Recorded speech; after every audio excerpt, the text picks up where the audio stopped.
ನೀವು ನೋಡ್ತಾ ಇದ್ದೀರಾ ಸಂಪೂರ್ಣ ನ್ಯೂಸ್. ಇದು ಈ ಕ್ಷಣದ ಹೆಡ್ಲೈನ್ಸ್. ಹಾಸನ ಬಳಿ ಹೊತ್ತಿ ಉರಿದ ಖಾಸಗಿ ಬಸ್, ಚಾಲಕನ ಸಮಯ ಪ್ರಜ್ಞೆಯಿಂದ 35 ಜನ ಬಚಾವ್. ಭರತ ಕಂಪನಿಗೆ ಸೇರಿದ ಬಸ್ ಸುಟ್ಟು ಕರಕಲು.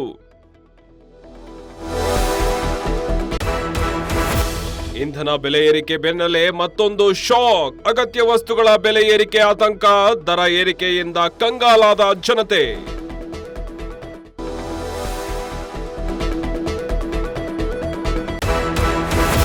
ನೀಟ್ ಅಕ್ರಮದ ಕಿಂಗ್ ಪಿನ್ ಅರೆಸ್ಟ್, ಕೇಂದ್ರದ ವಿರುದ್ಧ ಕಾಂಗ್ರೆಸ್ ಕೆಂಡ.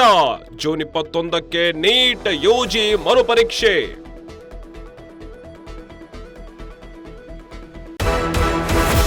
ಜೂನ್ 6ರಿಂದ ಮುಂಗಾರು ಮಳೆ ಎಂಟ್ರಿ, ವಾಡಿಕೆಗಿಂತ 6 ದಿನ ಮೊದಲೇ ಮುಂಗಾರು ಪ್ರವೇಶ. ಈ ಬಾರಿ ಮುಂಗಾರು ದುರ್ಬಲ ಸಾಧ್ಯತೆ.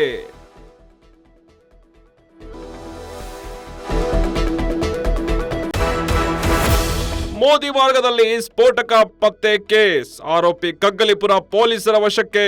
ಲೋಹಿತ್ನನ್ನು 7 ದಿನ ಕಸ್ಟಡಿಗೆ ಪಡೆದ ಪೊಲೀಸರು.